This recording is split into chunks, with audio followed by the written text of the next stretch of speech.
نحمده ونصلي على رسوله الكريم اما بعد فاعوذ باللہ من الشیطان الرجیم بسم اللہ الرحمن الرحیم۔ سیدنا ابو ہریرہ رضی اللہ تعالی عنہ سے روایت ہے کہ نبی کریم صلی اللہ علیہ وآلہ وسلم نے فرمایا، کیا تمہارا ایک آدمی جب اپنا سر امام سے پہلے اٹھاتا ہے اس بات سے نہیں ڈرتا کہ اللہ تعالیٰ اس کے سر کو گدھے کا سر بنا دے یا اللہ اس کی صورت کو گدھے کی صورت میں بدل دے؟ یہ صحیح بخاری اور مسلم دونوں میں حدیث ہے۔ یعنی اس میں نماز کے کچھ آداب کے باجماعت نماز کے کچھ آداب وہ سکھائے گئے ہیں، اور اس میں امام سے پہل کرنے کی وعید بیان کی گئی ہے۔ اللہ تعالیٰ کے لیے کسی کے سر یا شکل کو گدھے کے سر یا صورت میں بدل دینا کوئی مشکل کام نہیں، اس لیے مقتدی کو ہر کام امام کے بعد کرنا چاہیے۔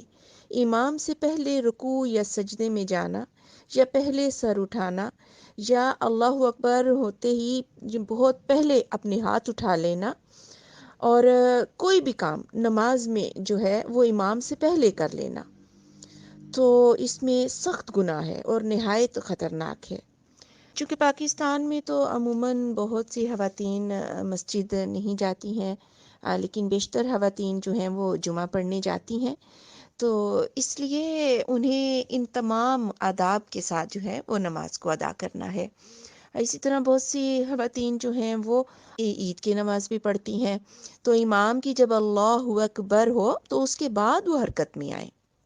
اور اس کے پیچھے ہر کام جو ہے وہ ادا کریں۔ اسی طرح وہ خواتین جو نہ تو جمعہ پڑھنے مسجد جاتی ہیں اور نہ ہی وہ عید پڑھنے مسجد جاتی ہیں،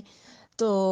ان کے لیے ہے کہ ظاہر ہے انہوں نے عمرہ کرنے تو جانا ہے، انہوں نے حج کرنے تو جانا ہے، تو اس لیے یہ پریکٹس جو ہے نا یہ انسان کو ضرور ہونی چاہیے کہ اتنے پیسے لگا کے انسان جائے اور امام کے ساتھ باجماعت نماز ادا کرنے میں اس کے اندر کوتاہیاں ہوں اور ثواب لینے کے بجائے اس کو گناہ ملے، تو اس لیے ان ساری چیزوں سے واقفیت کا ہونا بہت ضروری ہے۔ سیدہ عائشہ رضی اللہ تعالی عنہا بیان فرماتی ہیں کہ میں نے رسول اللہ صلی اللہ علیہ وآلہ وسلم کو فرماتے ہوئے سنا، کھانے کی موجودگی میں نماز نہیں،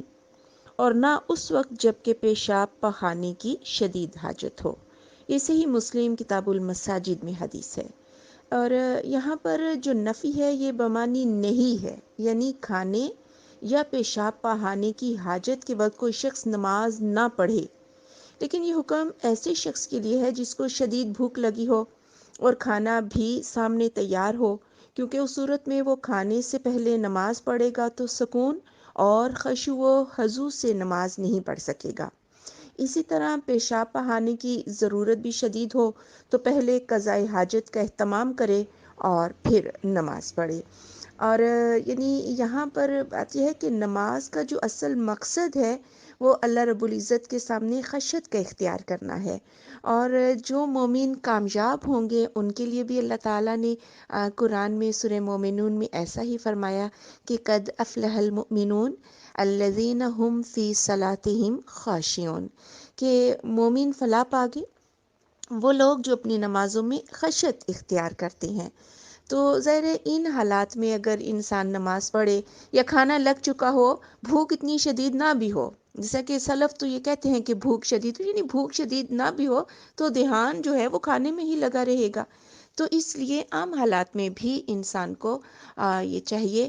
کہ وہ پہلے اپنے جو ضروری کام کاج ہیں ان سے فارغ ہو جائے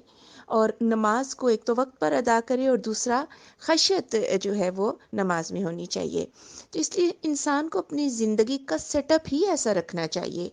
کہ وہ نماز کے اوقات سے پہلے فارغ ہو جائے اور اس کے بعد وہ نماز کو اپنی زندگیوں میں شامل کر لو، تو نماز کے اندر خشیت بھی آ جائے گی۔